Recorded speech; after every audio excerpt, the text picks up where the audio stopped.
Fit 100% watertight tile backer boards like a pro. Firstly, calculate the quantity of tile backer boards required. Remember for floors to use either 6, 10, or 12 mm boards. For walls, you must use 10 or 12 mm due to added strength. Do a dry fit by laying the boards out.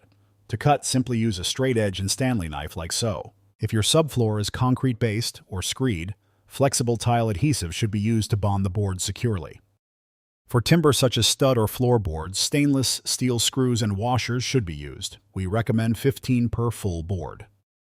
Frame and screw the pre-made shower niche for a fully watertight finish.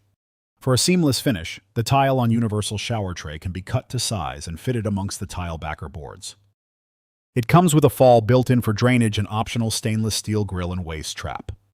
Now to ensure your install is fully 100% watertight for wet rooms and bathrooms, apply a thick coat of tanking paste across all joins and corners, apply the membrane fleece and corner sections, and finish with another coat of tanking paste. Do this across all joints.